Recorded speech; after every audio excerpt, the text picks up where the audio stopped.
Genoise sponge cake is an Italian sponge cake named after the city of Genoa, and it is associated with Italian and French cuisine.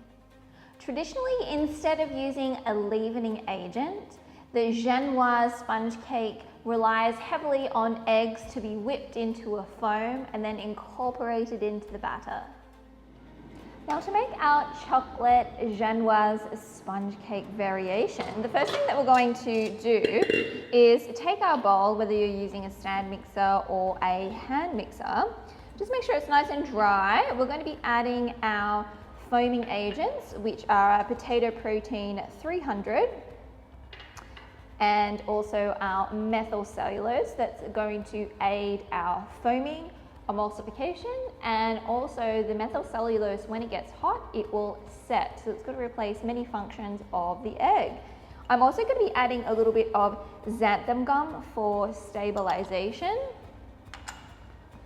And we're going to give that a good whisk, just so everything gets combined. At this stage, I'm also going to be adding 1/3 of my sugar. And just give that a good whisk. Now we're going to weigh directly into our bowl, our boiling water, and I've just boiled this now.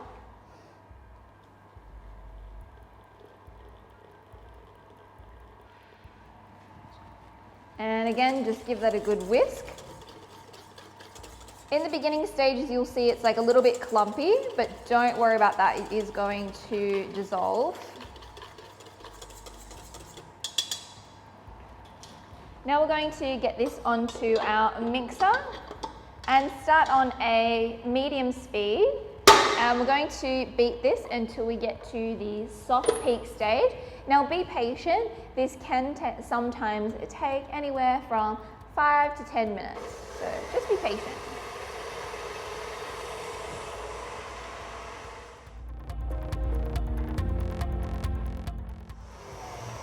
Now we're at the soft peak stage, so let's take a look at our foam.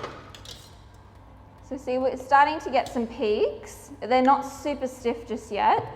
Now we're going to slowly add our remaining sugar whilst whipping like on a low to medium speed.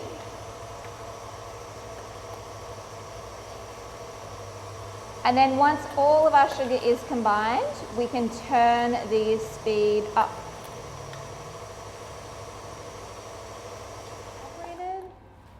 And now we're going to turn the speed up to like a medium-high speed and beat until stiff peaks.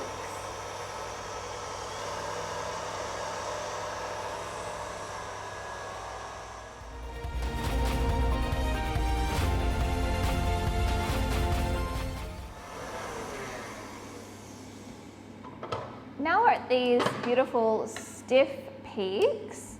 We can stop our mixer now. And over here I have my chocolate, my cocoa powder, and the brown sugar. And to that we're just going to add a small amount of boiling water.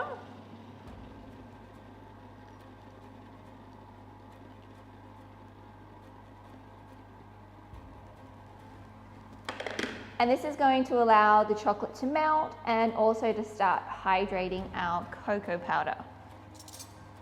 So we're going to give that a good mix.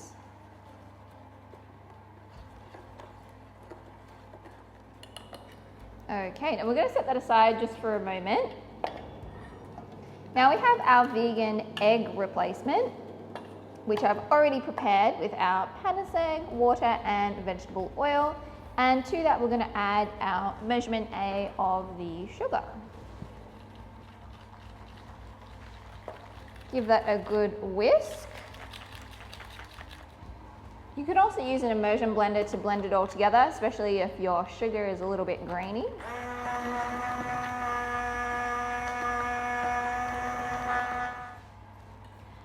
Now I'm going to slowly add my whole egg replacer to the chocolate.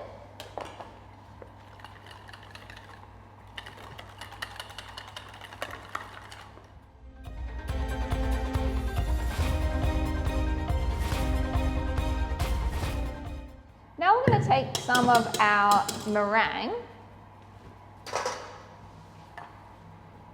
and add it to the chocolate, just to help loosen things up.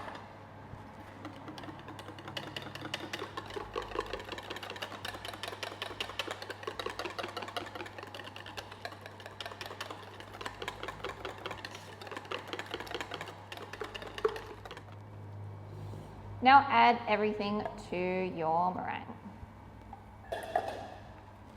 And we're going to fold our chocolate and vegan egg replacement through our meringue.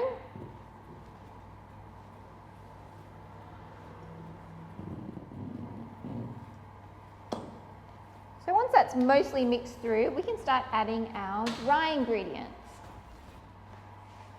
So we have some all-purpose flour, some salt, and baking powder. Now I'm just going to add about half of this at a time.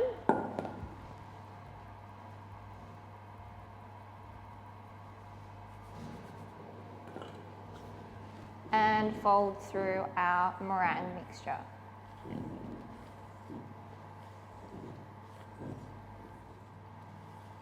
Just ensuring that you scrape around the edge of the bowl and continue turning whilst you're mixing. Once that's almost all incorporated, just add your remaining dry ingredients.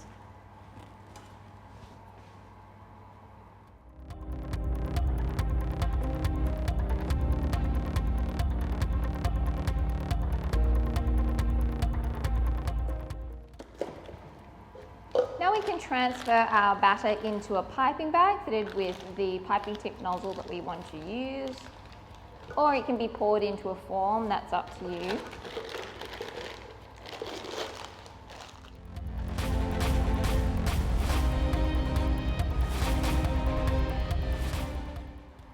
Now I have a prepared tray here and I've just stenciled on the size that I want my cake to be with some pencil, and then just flip the baking paper over.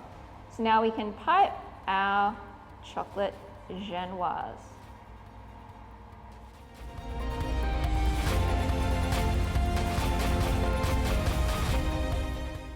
Now we're just going to dust it with a little bit of confectioner's sugar.